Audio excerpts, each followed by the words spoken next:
Assalamualaikum warahmatullahi wabarakatuh. Hari ini kita akan masuk kepada bab 10 di bawah bidang matematik pengguna. Tajuknya adalah pengurusan kewangan. Subtopik pada hari ini adalah perancangan dan pengurusan kewangan. Okey. Tajuk ini memang melibatkan duit-duit lah. Melibatkan duit dan melibatkan perancangan untuk masa depan lah. Okey, standard pembelajaran kita adalah menghuraikan proses pengurusan kewangan yang berkesan. Okey, proses pengurusan kewangan kita ada maksudnya adalah merupakan suatu proses yang melibatkan pengurusan wang daripada sumber pendapatan terhadap simpanan, perbelanjaan, perlindungan dan pelaburan. Okey, daripada pendapatan kita simpan duit. Kemudian ada buat pembelanjaan, ada buat perlindungan, contohnya ambil insurans ke apa ke, dan pelaburan lah. Okey, seterusnya terdapat 5 langkah dalam proses pengurusan kewangan. Yang pertama adalah menetapkan matlamat kewangan. Yang kedua, menilai kedudukan kewangan. Ketiga, mewujudkan pelan kewangan. Keempat, melaksanakan pelan kewangan. Dan kelima adalah mengkaji semula dan menyemak kemajuan. Okey, sama ada yang kamu buat plan itu sesuai ataupun tidak. Kita akan semak yang kelima, kita kaji semula dan semak kemajuan dia lah. Okey, seterusnya. Yang pertama, menetapkan kewangan, matlamat kewangan. Okey. Matlamat kewangan ni yang ditentukan mesti mengikut keutamaan dan spesifik. Contohnya, kamu mau kahwin. Ni matlamat lah. Matlamat yang melibatkan duit lah. Mau beli rumah, mau bercuti, mau beli kereta. Mahu beli KFC pun itu adalah salah satu juga matlamat. Termasuklah juga mau pizza ke KFC ke McDonald ke apa ke semua ke. Cumanya matlamat keuangan ini kita ada dua. Kita ada dua, iaitu matlamat jangka pendek dan matlamat jangka panjang. Kalau KFC dengan pizza ni memanglah jangka pendek. Okey, kita tengok jangka pendek ni macam mana. Matlamat kewangan jangka pendek merupakan suatu matlamat kewangan yang hendak dicapai kurang daripada setahun. Kalau kurang daripada setahun, itu kita panggil jangka pendek.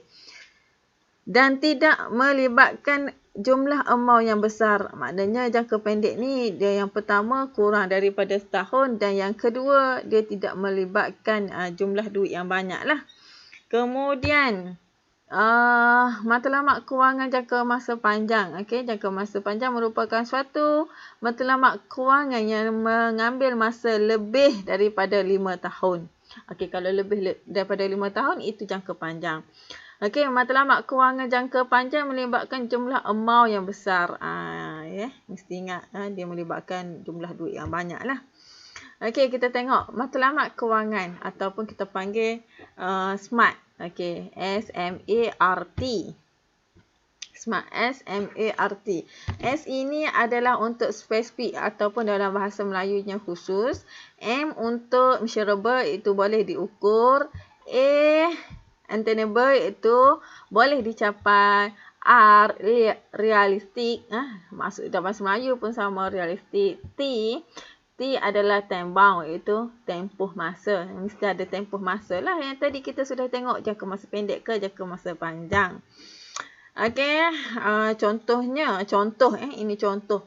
Contohnya bila berumur 25 tahun kamu mau berkahwin. Bajet lah. Bajet duit kurang-kurang pun mau ambil anak orang 15,000 Ni 15,000. Okey, bila dah sampai umur 30 nak kereta sendiri, contohnya kereta Almira lah 80,000. Okey. Sampai umur 35 membeli rumah sendiri. Okey, contohnya harga rumah kamu 150,000. Mana kat Sabah ni mana ada harga rumah macam ni? Harga rumah kat Sabah pun cikai-cikai 300,000 sudah sekarang ni. Okey, contohnya umur 55 mau melancong. Okey, ni bajet melancong 50,000 Dan bila berumur 60 tahun, kamu jangka untuk persaraan kamu ada 1 juta.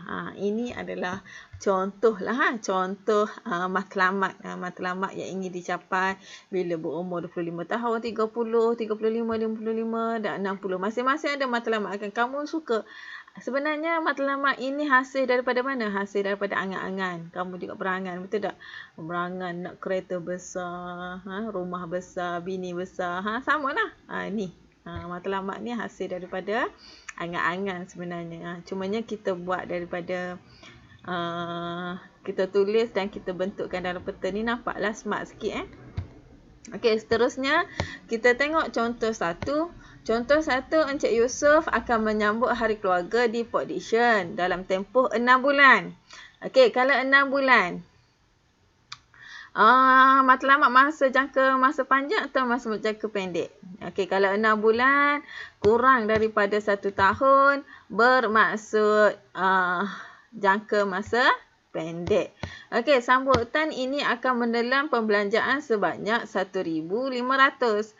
Encik Yusof perlu menyimpan 250 sebulan daripada pendapatannya sebanyak 2,500 sebulan. Okey, gaji dia 2,500. Dia perlu simpan 250 sebulan untuk mencapai matlamat kewangan beliau. Adakah matlamat kewangan Encik Yusof akan memenuhi pendekatan SMART? Okey, jadi kita tengok. Okey, kita tengok SMART. Daripada perkataan SMART ni, S, kita tengok S yang pertama, spesifik ataupun khusus. Matlamat Encik Yusof adalah untuk menyambut hari keluarga di Port Dickson. Dalam hal ini, matlamat Encik Yusof bukan sekadar ingin pergi bercuti, tetapi beliau menetapkan lokasi. Makna kalau dia tetapkan lokasi, makna spesifik lah. Dia mahu pergi mana? Pergi Port Dickson. Okey, seterusnya M. Measurable, boleh diukur. Matlamat khusus Encik Yusof boleh dihitung kerana beliau mengetahui jumlah wang yang akan diperlukan untuk menyambut hari keluarga. Berapa jumlah yang dia perlukan? 1,500. Dalam hal ini, Encik Yusof bukan sekadar memerlukan wang, tetapi beliau mengetahui jumlah wang yang diperlukan untuk menyambut hari keluarga tersebut. Okey, kemudian kita tengok A. Attainable, iaitu boleh dicapai. Matlamat kewangan Encik Yusof boleh dicapai dengan apa? Okey, R, realistik. Matlamat kewangan Encik Yusof yang hendak menyambut hari keluarga di Port Dickson dalam masa 6 bulan bersifat realistik. Beliau akan menyimpan 250 sebulan untuk mencapai tujuan tersebut. Dan T, time bound. Matlamat kewangan Encik Yusof mempunyai tempoh masa iaitu 6 bulan. Okey, dalam masa dia bagi tempoh masa sudah untuk simpan 250 ni dalam masa 6 bulan untuk capai matlamat dia ni lah. Maknanya Encik Yusof memenuhi pendekatan SMART. Okey, seterusnya langkah-langkah yang perlu diambil. Langkah-langkah yang perlu diambil kira sebelum mewujudkan plan kewangan. Okey, langkah yang kita ada 6 langkah. Yang pertama, menentukan tujuan yang hendak dicapai. Bagi matlamat jangka masa pendek dan jangka masa panjang. Yang kedua, membuat anggaran awal untuk mencapai setiap matlamat. Ketiga, mengira simpanan bulanan yang diperlukan untuk mencapai matlamat jangka masa pendek dan jangka masa panjang. 4, menganalisis tabiat pembelanjaan. 5, menetapkan tempoh masa untuk mencapai setiap matlamat tersebut. 6, menentukan strategi pendapatan yang akan membantu mencapai matlamat kewangan. Maknanya, kita kena lihatlah satu persatu langkah sebelum kita buat sesuatu angan-angan ataupun matlamat plan kewangan. Okey, kita tengok contoh 2. Encik Derek menerima pendapatan aktif. Maknanya pendapatan aktif maknanya pendapatan yang setiap bulan lah, aktif yang sentiasa ada, sebanyak 3,000. Dan pendapatan pasif. Pasif ni sampingan lah, sebanyak 1,000 sebulan.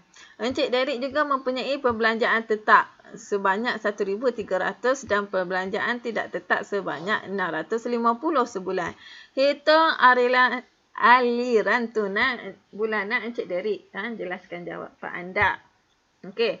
Jumlah pendapatan tolak dengan jumlah pembelanjaan. Okey, aktif dengan pasif 3,000 tambah dengan 1,000 4,000 tolak dengan pembelanjaan 1,350 tolak dengan pembelanjaan tidak tetap 650. Maknanya dia ada baki selepas tolak pendapatan tolak dengan pembelanjaan, dia ada baki lagi. Berapa baki dia? 2,000. Maknanya wujud aliran tunai positif. Kalau dia negatif di sini, maknanya dia tunai negatif lah. Dia aliran negatif di sini. Tetapi bila ada baki lagi 2,000, maknanya terjamin lagi lah. Terjamin dia punya pendapatan Encik Derik ni lah. Dia... Okey, kita tengok ulasan. Aliran tunai positif sebanyak 2,000 adalah baik kerana Encik Derik mempunyai lebihan daripada pendapatan setelah menolak pembelanjaan. Hal ini membolehkan beliau melabur dan menghadapi situasi kecemasan jika berlaku. Okey, kalau aliran negatif di sini, kalau berlaku apa-apa emergency ataupun apa-apa masalah, mungkin masalah lah sebab dia tiada simpanan ataupun tidak ada lebihan daripada pendapatan. Okey, tengok contoh 3. Encik Janani bekerja sebagai seorang guru swasta.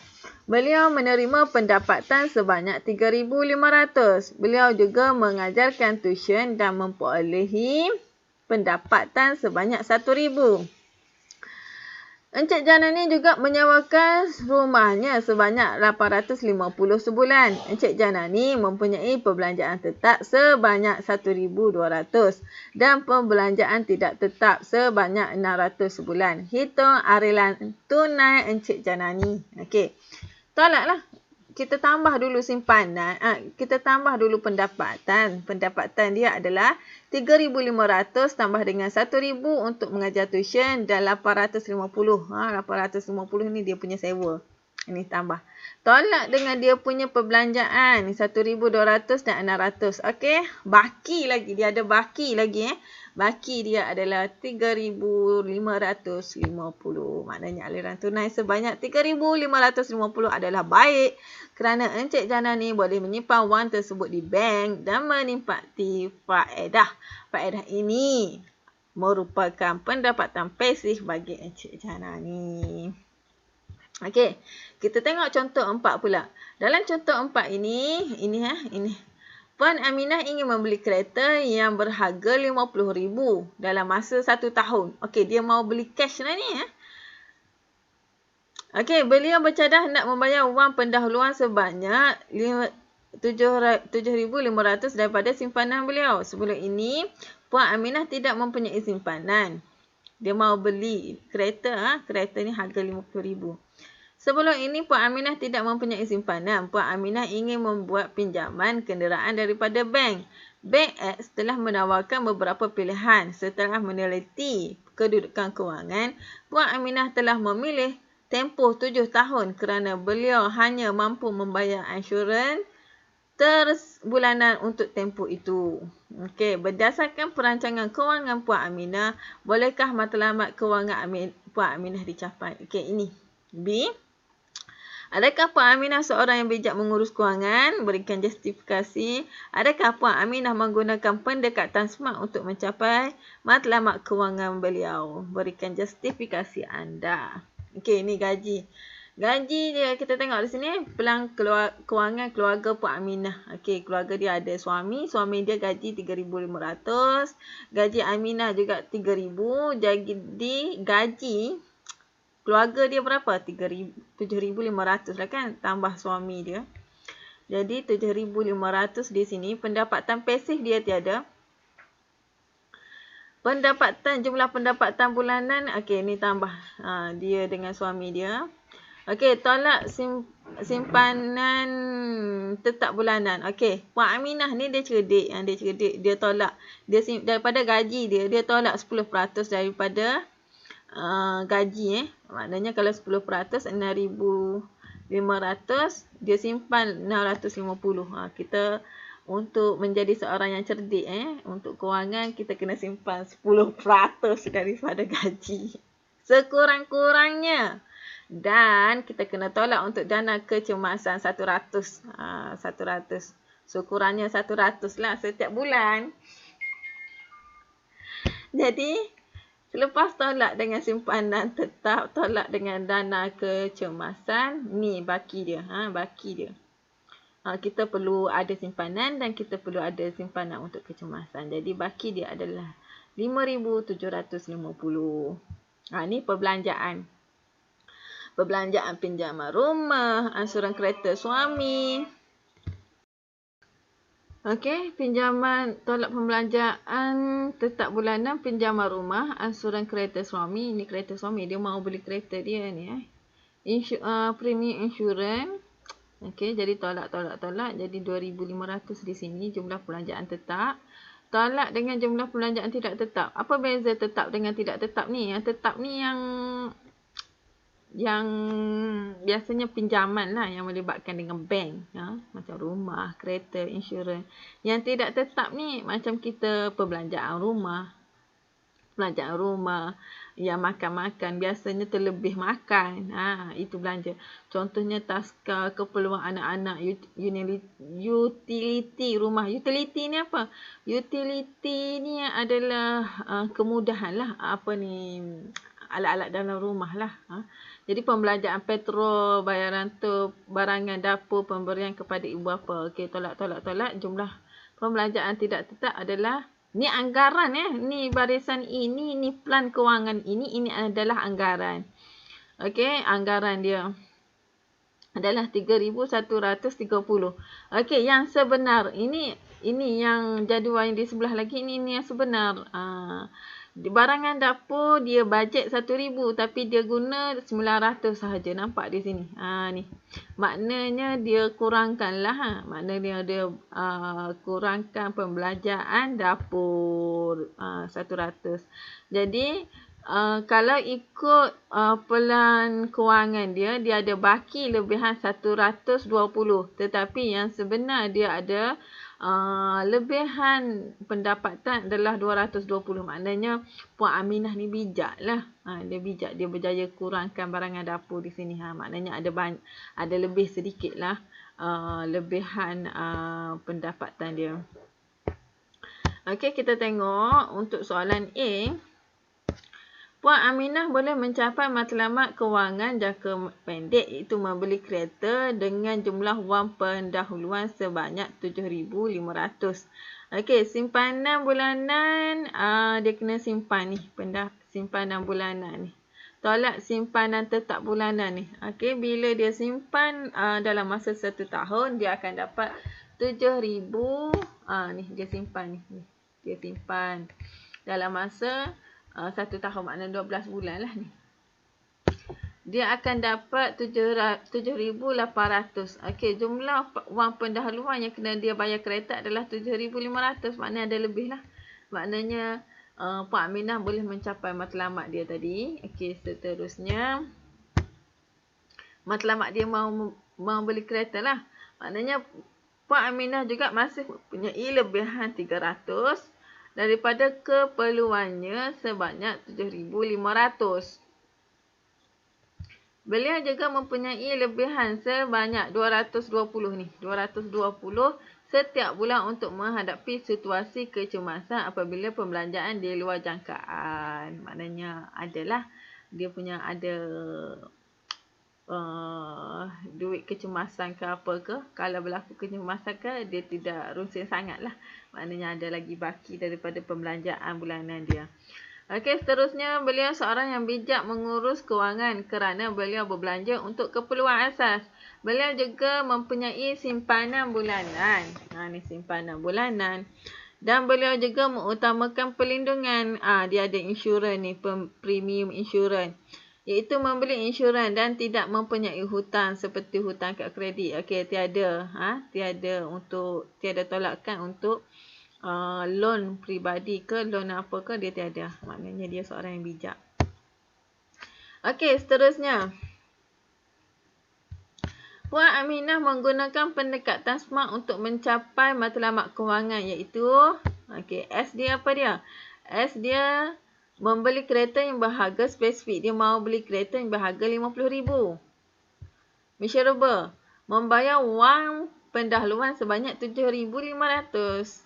Okey, A. Attainable, wang pendahuluan boleh dicapai sebanyak RM7,500 dalam masa 1 tahun. Realistik, simpanan bulanan sebanyak RM650 daripada jumlah pendapatan RM6,500 adalah sebanyak 10% saja. Maknanya dia simpan 10% dia daripada pendapatan bulanan dia.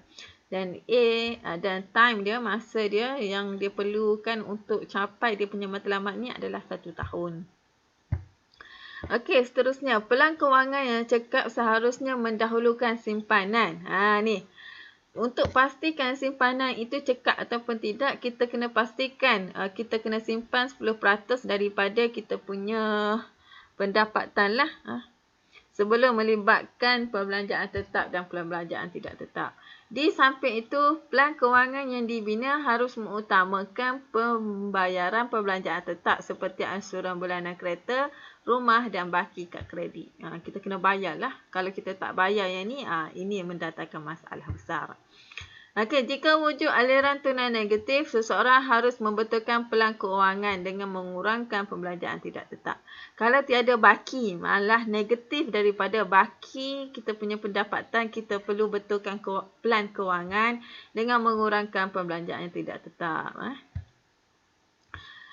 Pada masa yang sama, seseorang boleh menambah sumber pendapatan mengikut kemahiran setiap individu agar pembelanjaan tetap tidak terjejas. Maknanya kita boleh buat pekerjaan sampingan lah untuk dapat duit sampingan. Perlu bijak lah. Okey, seterusnya kita tengok last kali. Ini adalah pelan kewangan Encik Yusof.